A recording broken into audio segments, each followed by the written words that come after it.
congratulations. I know it's a long evening after a long day. Last speaker, I thought it would be really important after everything that we've been through for the last couple of years to sort of see the climate change so rapidly in terms of what laws that were introduced to deal with COVID and to protect employees in the face of COVID and how we manage that. So I thought having a refresher and update what's new in the world of employment law would be really, really valuable at this particular point in time. So I reached out to our good friends in Emond Harnden. I know Colleen Dunlop, whom some of you may have met or worked with. She's our principal contact. Wasn't available tonight, but fortunately one of the big aspects of dealing with the largest management side employment law firm in the Ottawa area is when one person's not available, you've got other great people that they can send in their place. So we're very fortunate that they were able to send over someone in Colleen's place. So I'll turn it over to Raquel right now to talk to you about employment law updates. So that's what you want at the end of an evening, is to have a lawyer talk. Because we need to lighten the mood. Lighten the mood, yeah. So yeah, we are a labor and employment law firm, and as Sean mentioned, my partner Colleen Dunlop does a lot of work for peers, and so I will do a draw at the end. I might have you help me with what that is, but tonight I'm going to focus. I mean, I could probably prattle on for an entire day and all the various things that have changed over the last couple of years when it comes to employment law. So I'm going to focus on COVID-specific things because that's sort of a hot topic, and it's kind of an ever-changing topic as well. So, my very old photo. Okay, so we're going to talk about three things. The first is, what are the current requirements for vaccination policies in dental offices? Can dental offices continue to require employees to be vaccinated? I'm not sure whether any of you do that or want to do that. We'll talk a bit about the duty to accommodate employees who can't be vaccinated. And then and I think this last bullet is probably the one that's a little more prescient at the moment, is what do we do now when you get the phone call, I've got symptoms, my kid's got symptoms, my kid can't go to school today because I did the little screening test and they've got 2 symptoms and he's not allowed to go, what have you. So we'll talk about what your legal obligations are there. Oh, and I have an answer on the associate thing. So if your associates are considered employees pursuant to the Employment Standards Act, they are not allowed to have non-competes anymore, but they are allowed to have non-solicits. So that's it. It's a larger, I think, discussion about whether they're actually employees or not. I remember when that came out, that was going to be my question. I think I'd sent it out in one of the notifications to the group at the time. Not obviously having the answers, but sort of posing the question. We're going to have to be careful of this because if they are deemed employees, we may not have non-compete clauses. Essentially, if they're entitled to pregnancy leave under the Employment Standards Act, they're not allowed to have a non-compete. That might be the easiest way to think about it. But that's the answer. The short answer of probably a much more complicated answer. So when it comes to vaccination requirements, vaccination policies right now, as an employer, so I'm not going to be speaking about what your legal obligations are to your patients, right? You know that probably better than I do. And in terms of the equipment requirements and all of that to provide services to your patients. But what your legal obligations are to your employees, the guiding light is the Occupational Health and Safety Act. That applies to all of you as employer, to your supervisors, and to your workers in Ontario. And as employers, you have a duty to protect your workers' health and safety. And the buzzwords in the legislation is to take every precaution reasonable in the circumstances to protect the worker. And what is reasonable these days in the circumstances of COVID, it's like a whole new ball game in terms of what's considered reasonable and required to protect the health and safety of your workers. So that's where vaccination policies have come into play. And obviously you have a responsibility for the health and safety of those visiting your workplaces, not just your patients, but contractors, your cleaning companies that come in and that sort of thing. But that's not under OSHA, that's under other legal responsibilities that we'd have as professionals with your patients, and just your sort of tort liabilities to cleaners and so on. So in late 2021, a lot of employers, including many dentist offices, decided that they were going to put mandatory vaccine policies in place. And a lot of employers in other fields did as well. And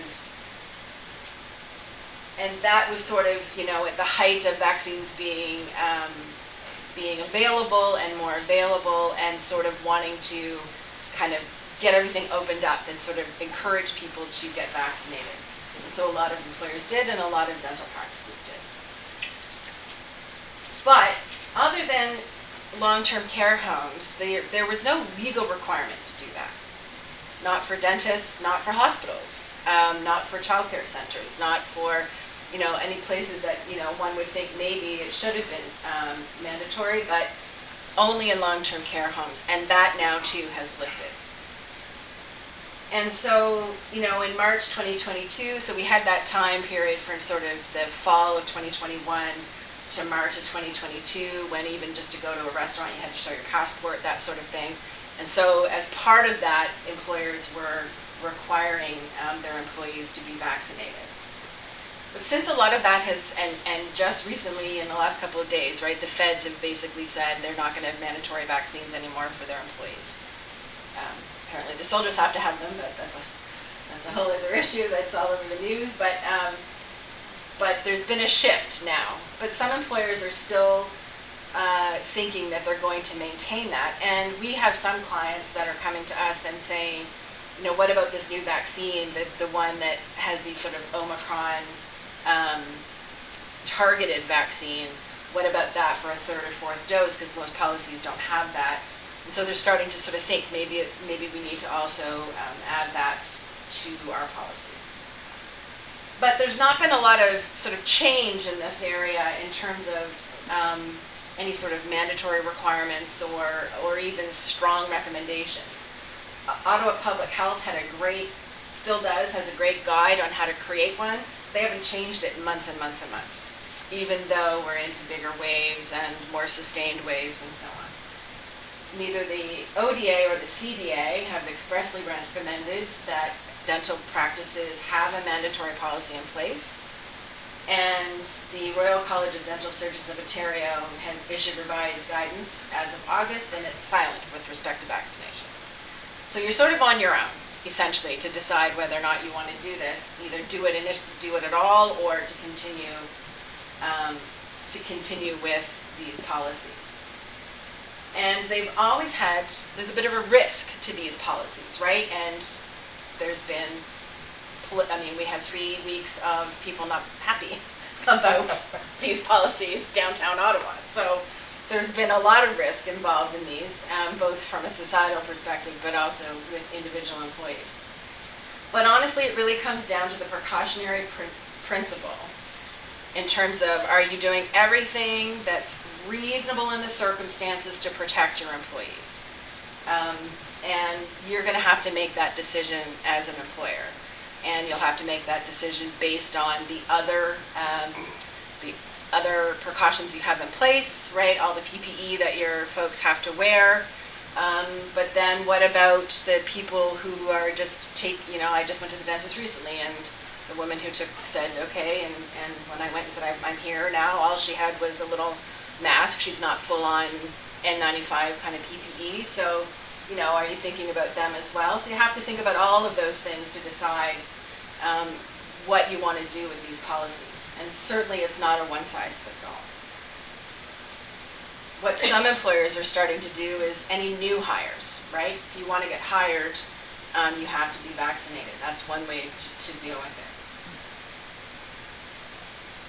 But given that they're giving out $25,000 bonuses, desperately trying to get a hygienist, and if the perfect person comes along and she's not vaccinated, I don't know. I don't envy all the decisions you guys have to make. What I can tell you, though, is that these policies are being upheld. They're being upheld by mostly where we're seeing decisions coming around is in the labor arbitration realm, where unions are involved and people have been sent off on unpaid leaves, or they've eventually been terminated for not getting vaccinated. And for the most part, labor arbitrators are upholding these policies. And so I'm just giving you one example. It's not obviously a dental practice, it's a Coca-Cola plant. But this was one of the first big cases that came out where we were getting a sense of what labor arbitrators were saying. And so they had a policy that kind of gave everybody kind of some milestones. But they had to be fully vaccinated by Jan 1, and if they weren't, as of Jan 3, you had to, and this was 2022, you had to wear a face shield. And if you weren't vaccinated by January 17th, you had to do rapid tests. And then as of January 31st, you were going on a leave without pay. You weren't allowed to be there anymore. And the arbitrator upheld that, right? Unifor went and grieved and said, just let them keep using the tests, like they should be able to come to work. But if you see that third sort of mini bullet there, they had 2 employees that died, 870 tested positive. 2 of their facilities had to close, and 2 had to partially close, all because people were catching COVID, right? So the arbitrator looked at these things. They said, look, you've got employees that they can't work remotely. It's not like, cushy lawyers. We got to just go home with our computers and buy some webcams. And Bob's your uncle, we were doing hearings and all that from the comfort of our own homes. But you guys can't do that. Your staff can't do that. And the Coca-Cola folks couldn't do that either. So the arbitrator looked at the fact that they worked together, that they worked closely together. Your employees may not work necessarily closely together all the time, but I'm sure there's plenty of times where they do, or where you and the assistant are working closely together. Certainly working closely with your patients, right? Every time a new variant was coming, the impact, of course, of COVID was getting worse and worse and worse. And they could prove at the hearing that this sort of, if you don't get vaccinated, we'll just test you, that wasn't working. People died anyway, right? And so it wasn't helping. And so the arbitrator basically said this is a reasonable policy. And so there's been a number of decisions that are coming out where for the most part, there was one decision that was like the first one out of the gate, and it held that it wasn't reasonable, and every arbitrator has pounced on that since and basically said they didn't agree with that. There's been a recent decision that has made a distinction about like policy not really reasonable anymore because it doesn't require a 3rd dose and it doesn't require this new vaccine that's out now. But for the most part, they're being upheld. This is just a wonky one. There was a case where an RPN said she wanted to be exempted because of her religious beliefs from the vaccination policy, and when she was eventually fired, she went under the Occupational Health and Safety Act and said, my health and safety is being sort of impacted, and there's a reprisal against me for sort of exercising my rights. And the Ontario Labour Relations Board said, kind of like, this is not the place for you. Like, you have a religious exemption, go to the Human Rights Tribunal, this has nothing to do with us. And made no comment on the policy, sort of accepted that it was a legitimate policy, but that this employee simply was in the wrong forum, essentially. And I was going to tell you that there's no civil cases yet, which means a non-unionized employee like you guys would have. But of course, one just came out today. So let me just get my notes. It's from BC, and it was a case of someone who worked for kind of a management company of properties, and she didn't want to get vaccinated. And she said, I'm not an anti-vaxxer, but that she had this long list of all the reasons why she didn't want to get vaccinated. And there was no evidence in the court at all. They didn't bring in an expert about the vaccinations. They didn't bring in an expert about COVID. The judge just took something we learned in law school called judicial notice, which means they're like, I read the news. I know that vaccines work, and I know COVID's a problem, and that's all that the judge required. So that was rather shocking, actually. And essentially said, look, they eventually put this woman off on on a leave of absence. They didn't even fire her. They just said, you're going on leave of absence without pay for 3 months, and we'll see if we still need you to be vaccinated in 3 months. And she quit and sued them. And the judge out in BC said, it's a very reasonable policy. COVID is real, vaccines work. You have statutory obligations to all of your coworkers and under the Health and Safety Act. And these are extraordinary circumstances, and so no, you were constructively dismissed, and so she quit and got nothing. So that's the first civil case that we've seen in the entire country, because most employers are just settling, I think is what's happening. So the key takeaways for these cases is just that they're helpful, they're not determinative, because labor arbitration cases don't necessarily bleed into civil law and the courts for non-unionized employees, but they might, and they might be somewhat persuasive. But the reasonableness of the policy is obviously going to depend on the specific facts of your case. Where a lot of the calls we get with vaccination policies are when the Human Rights Code starts to kick in. And that's where somebody says, I can't get vaccinated because of a particular medical condition. Or I can't get vaccinated because of my religion. And so the rules about any sort of accommodation, which again, I could talk about it on a day on, but the rules about accommodating an employee from not having the requirement to be vaccinated, all the steps that you would go through in that is the same as any accommodation question that you might get from an employee who, can't work on Saturdays because of their religion, or can't, work evening shifts because of a medical condition of some sort. It's all the same things. First, they have to prove that they actually fall under one of the prohibited grounds. So it has to be an actual disability. Not just, I'm worried and it makes me a little stressed to take a vaccine. The the physician colleges across the country have been coming out with rules for their doctors to say, don't be writing notes that, don't actually say that someone will have like a very severe health consequence because of the vaccine. And there's been doctors in the news that are actually losing their licenses because they've been drafting these notes. And in terms of creed, religion, it can't just be some sort of belief that's not tied to a religion. It doesn't have to be one of the big ones, but it has to be tied to some religion. And so they have to prove, the employee has to prove and give you guys enough information in order to be exempted, or in order for you to have to consider whether you can exempt, I guess is a better way of framing it.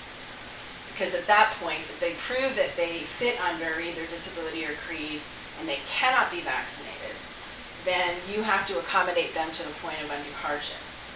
And that could be putting them in a different position for a while until it's safer not to be vaccinated. It could be additional PPE. So for example, if it is the person who's your billing clerk or whatever who normally would just wear a mask, maybe you do ask them to wear an N95 mask even though they're not with a lot of people all the time, that sort of thing. So you have to think about those things. So in terms of the documentation, sometimes employers don't realize that you have a lot of rights when it comes to this stuff. You can ask for information. So you can ask for a medical doctor to confirm that they actually have a condition that precludes them from receiving a vaccine. And you can look at that and compare it to what the colleges are saying the doctor should limit those notes to. And you can even ask, when it comes to religion, to get their imam or a rabbi or their priest to write an explanation about the connection between their belief that they shouldn't get vaccinated and their religion. So the last part I wanted to talk about is probably, as I said, the most prescient, the things that are happening more now. Is I'm assuming either you have a vaccine policy and you've kind of gone through all these things, or you've decided not to, and I don't know whether people that have decided not to are going to bother now.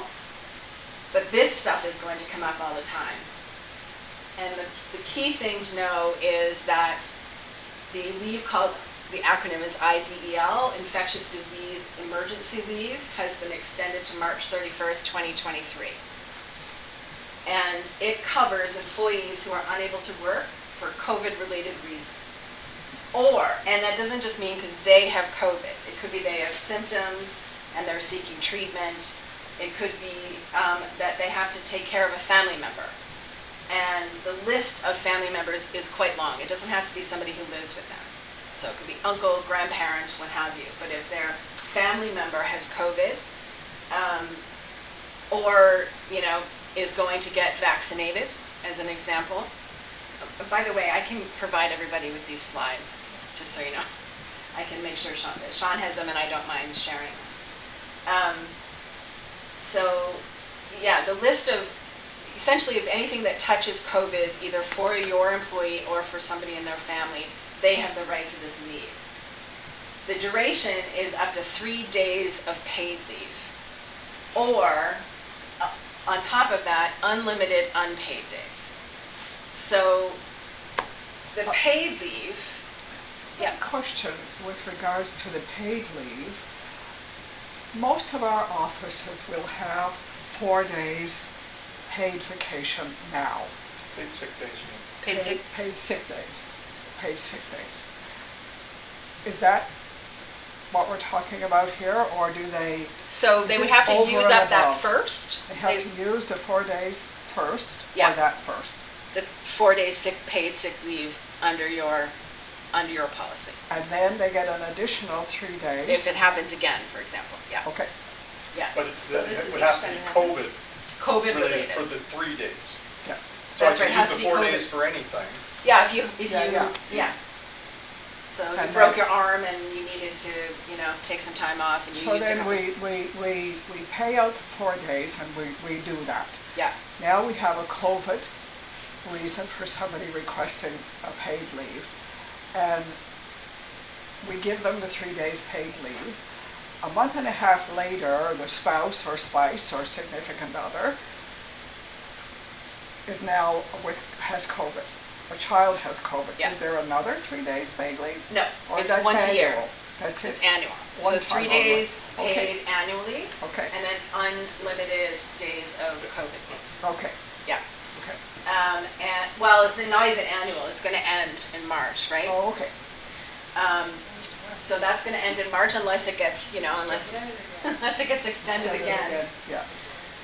Yeah, but, and there's a list of exactly the types of things, right? So if you're going for a vaccine, or you took a vaccine and you had a negative reaction and you're like in bed the next day sort of thing, or if you have COVID and you've gotten tested and public health has told you can't go, it would have included the travel restrictions, right? If you came across the border and you got tested and then all of a sudden you had to isolate because you were positive, that sort of thing.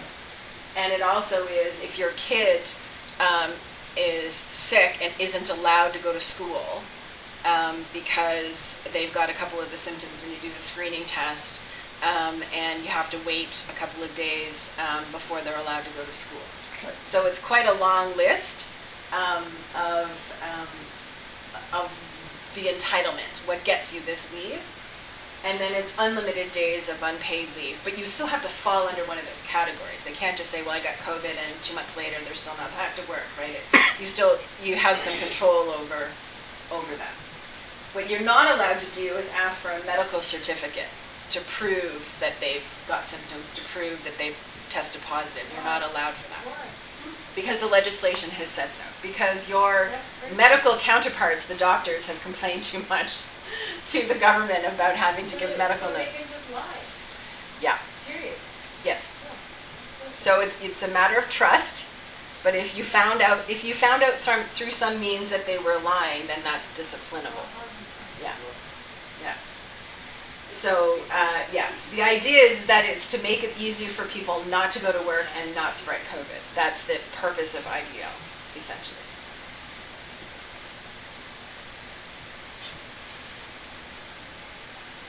So you have to have been employed for at least 2 weeks. That's it. So 2 weeks So if you have a brand new employee, and they worked for you for 2 weeks and a day, they're entitled to IDEL. Oh, sorry, this is ESA sick leave, my apologies. So this is something that will still be in place in the event that the IDEL goes away, but let's say it goes away in March and then somebody is sick, but I understand most dentists have some paid sick leave, in which case they wouldn't have access to this. They would fall back only on the 4 days in their employment contracts. So there's just a few more leaves that are available in the event that somebody is sick themselves, or there's family responsibility leave under the ESA as well. That gives some time for employees to take care of family members. So these are some of the leaves that are available if and when the IDEL goes away. And with the IDEL, the minute you hire them, their first day of work, they're entitled to it. So there's no waiting period for IDEL.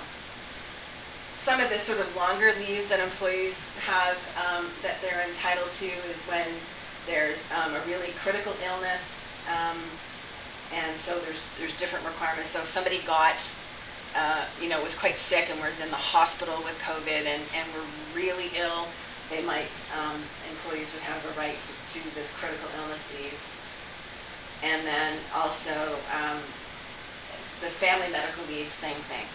It's for really, really serious, and their family member is potentially going to die.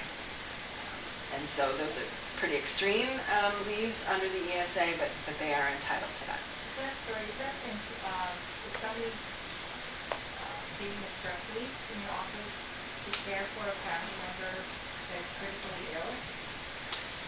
They have to be, they're the ones, if they have, there's like a list, right? For this one, they have to actually be providing the care and support. Yes.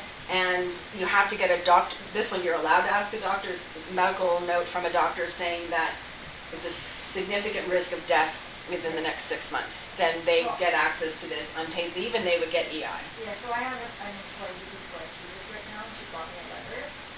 I was just wondering about the amount of time that she would be on EI for that stress leave. Is it 3 months? Like, what is the... Usually so under the Ontario legislation, the Employment Standards Act, that's what gives you the protected time off. And then the federal government gives you EI, right? And normally they work in tandem. But I actually haven't looked at, so I'm pretty sure that 28 weeks they would get EI, but I haven't looked at that in a while. But normally they try to sort of blend those timelines. Yeah.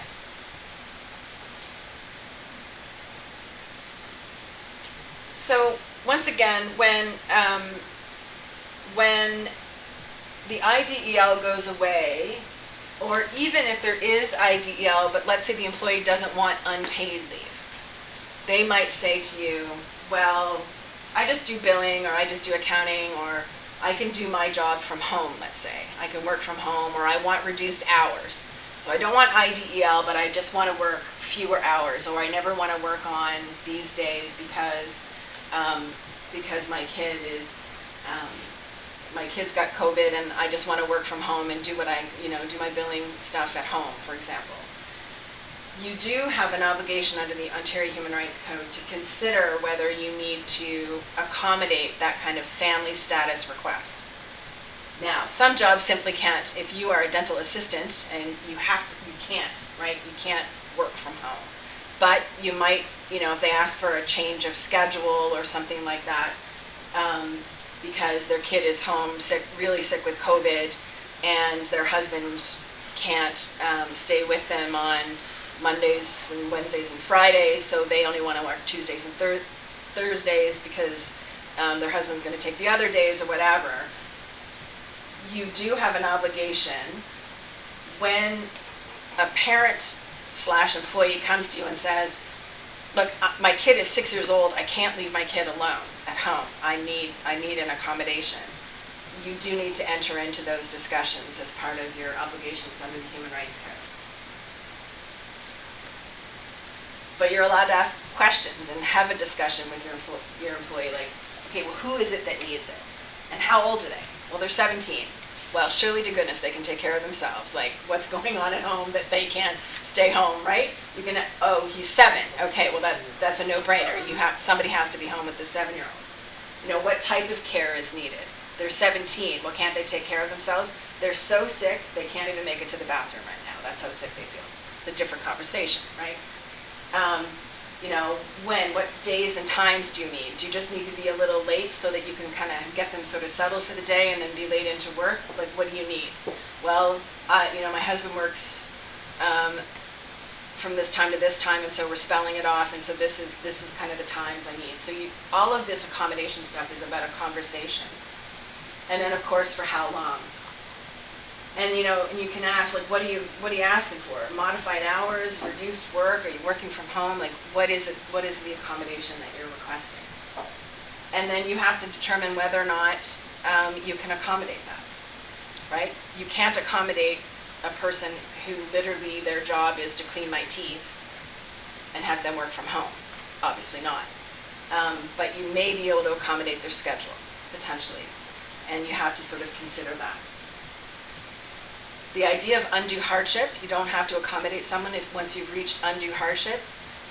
The courts and tribunals have said, when we call it undue hardship, that means some hardship is required on your part to accommodate the employee.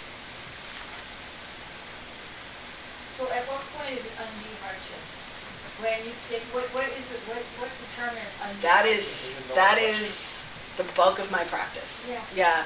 So it will depend every time. So you might be able to do change somebody's schedule, but you may not be able to change 5 people's schedules. And when the 5th person comes along, you can say, I can't do that. So, you know, undue hardship also has to do with health and safety, right? It's not safe for me to allow you to come to work and not wear a mask and not wear PPE. So, for example, if you had one of your dental hygienists come to you and say, I have anxiety and I can't wear a mask. Well, you're in the wrong field, right? So those kinds of discussions, that there's certain health and safety things that are undue hardship. But the most important thing is to have the conversation and turn your mind and brainstorm. And then if you really can't accommodate something, that's one thing. If it's kind of a pain in the butt to accommodate, but you could do it, and you would do it if you were that person was your favorite employee, that's not undue hardship. Yeah. In these family status cases, though, there is a sort of unlike with other types of accommodation, although there's a bit when it comes to disability and the need to follow treatment and to try to be as healthy as you can. But in these cases, for sure, there's a notion of self-accommodation. So, for example, there's rules about how long a kid with a snotty nose and a bit of a cough has to stay home, right? And it's as long as they're improving after 24 hours, you can send them to school. And your employee says, I would just feel more comfortable if they stayed home for about 2 weeks, right? You don't have to necessarily put up with that. You can say, no, here's what Ottawa Public Health has said, here's what the school board has said, you can send your kid home, so I'll let you have maybe 1 day's grace, but that's it. So you can have those conversations where they have to do some self-accommodation. And also, in a field like yours, you have a lot of women working for you. And I always try to remind clients to say to them, like, what's dad doing, right? It's often mom, not always, and I don't want anybody to get their backs up, but it's often mom who says, I will stay home, right? I'll stay home. And there's nothing wrong with talking to your employee and saying, what's Jack doing? Is Jack working? Could Jack stay home with the kids? Have those conversations. You're allowed to do that as well. So not just husbands and dads, but is there anybody else, grandparents that are around that could also stay home with the kid? So you can talk about those things. So essentially the key takeaways, and I realize that I just raced through all of this a lot, but is that our mandatory vaccination policies, even though they're not legally a requirement from the government, are being upheld for the most part. But it's still evolving, and things are going to change. And whether or not the pandemic is over or sort of we're in whatever you call it, an endemic or whatever, the reality is that at least until March and potentially longer if they extend it, employees are still going to get COVID. Their kids are little petri dishes of germs. I have an 11-year-old boy. They're going to come home with COVID. They might, and so there's going to be needs for accommodations, some flexibility, time off work with those leaves, and so on. So I don't know if anyone has any other questions. I just have a couple of questions. So in my office, we ask our employees when we hire them, this is before COVID, their FP status, right? I've never had an employee question it. I know. They don't even blink it. They'll go get their blood work, they'll bring in the serology, how different is this? Really? I blame Donald Trump a little bit. Like, I don't really know. That's a girl. Like, I don't really know why COVID is so different, right? Like, the people that would easily go get their twin mixed so they can go in line and meet you in Cuba won't get the COVID shot because Donald Trump told them not to. Like I'm not sure what the reason is, right? But employers, right? Yeah. Okay, so all my employees are vaccinated, right? So I don't have a policy of forced vaccination. It was just an understanding within our reasonable employees that we should do this to protect ourselves and each other and our patients. So hiring going forward, am I allowed to say to a potential employee, you will need to be vaccinated fully? Absolutely. Okay, that I'm clear to do. Yeah, No but question. you also have a duty to accommodate a potential employee. Okay. So if you would hire Francine, she's perfect, I'm desperate, and I want to hire her, and she can't be vaccinated because of religion or disability, you would have all the same requirements to consider whether you could accommodate that or not. So first you make the offer conditional, you say, you're perfect, here's your offer of employment. In the offer, it's conditional that you're vaccinated. Francine comes to you and says, I can't get vaccinated, I'm really allergic to whatever. I'll have a heart attack and die, I don't know. Then you would have to consider whether or not you would exempt her and what you would do to protect her. I have a right to not meet my conditions, so I'm so sorry, no matter how much I want to hire you, these are my conditions. As long as there's no human rights, reason for her not to get vaccinated, you are fully within your rights when you're recruiting. Yeah. So you're saying that if I say to her, based on this, you're not meeting my condition, whether it's your human rights reason or not, I can't hire you. I'm then stuck, right? Because I've given her the offer. Yeah. But she is not. So is she So I'm violating stuck human then, right? right? So it's only, but the medical reasons for not getting vaccinated are so rare that I've not seen one in my 2 years of COVID, in my practice. I don't think anyone in my building has one, and we're 30-some lawyers. And the religious ones, most of them are buckus and are being rejected.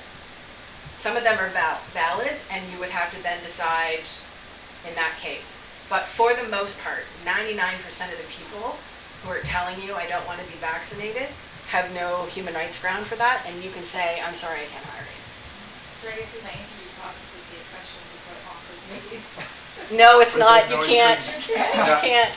Then you'll have a violation right there for sure. What you can do is tell them, you can tell them, yeah, you can tell them in your hiring, in your interview, that you have the policy, and then, so they're not surprised when you make the offer and it's part of the condition.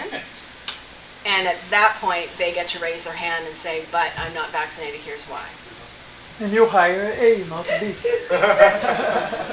A fits better than you, according to your interview, not because you are not vaccinated. That's it. Yeah.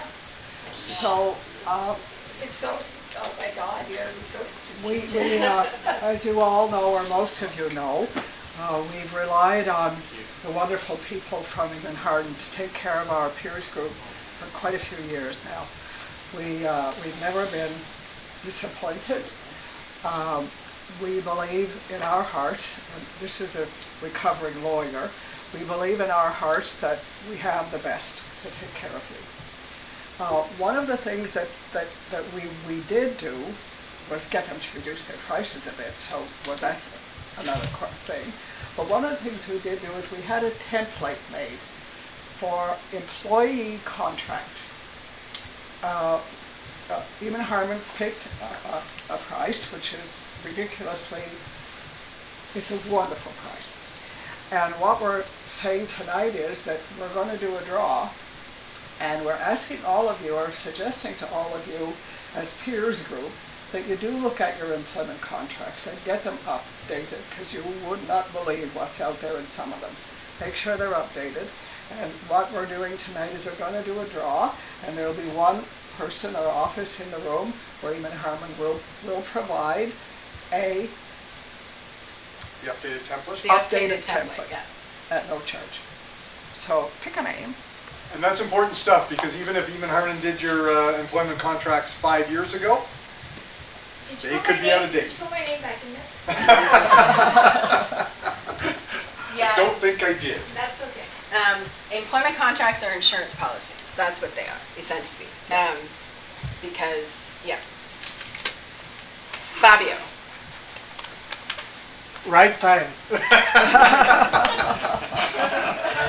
Thank you so I much. can sell to you. You can just get in touch with me and we'll get you that Sure, template. Thank you very much, Raquel. A lot of excellent information. I know everyone, it was a long night after a long and busy day.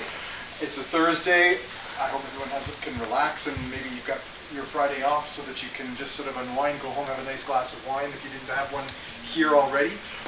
We have lots of other food and stuff like that. If anyone wants to sort of, I don't have a proper doggy bag for you, but if you want to see if you can find a way to bring something home, feel free to do that. Can we do our little handouts? A few other little things, just little things to give out. Just sort of a little checklist of what we sort of consider some top 10 things to must have for your practice right now, things to think about from an administrative standpoint. And also one of the other aspects, just making sure we talked to a law firm, another law firm, Tierney Stoffer, just in terms of some wills and estates thoughts. Many of you have your own lawyers looking after that for you already. That's great. We just sort of thought, in case it's something that you have not given thought to, or maybe you haven't updated recently. We don't have any particular deal with Tierney Stoffer. There's nothing about that. The idea behind it is to we want to make sure that you are thinking about all things, both from a professional standpoint and looking after your families as well.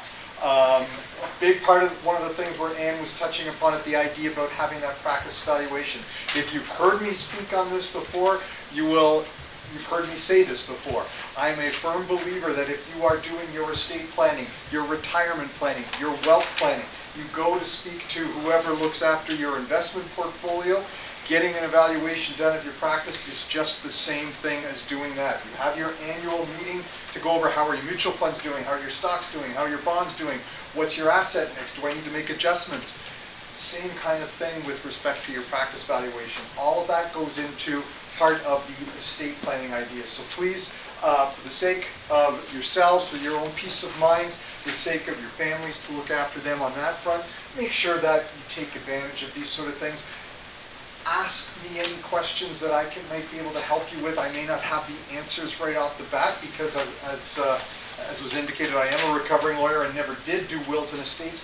But if it's something I can then connect you to somebody with, use me as that resource. That is one of the things I am here to help look after you for. It is not just purely the business side of the practice. It is looking after you as people, as individuals, as human beings. So thank you very much for coming out tonight. Great to be back live and in person. I hope I'll see some of you next Thursday? Next Thursday. I'm glad you said Infinity Center. Instinctively, I would have gone to Tudor Hall and wondered where you guys were. There you are. Thank you. So I hope to see some of you there next week. Help yourself to anything that you can take home, people. Thank you. Thank you. Thank you.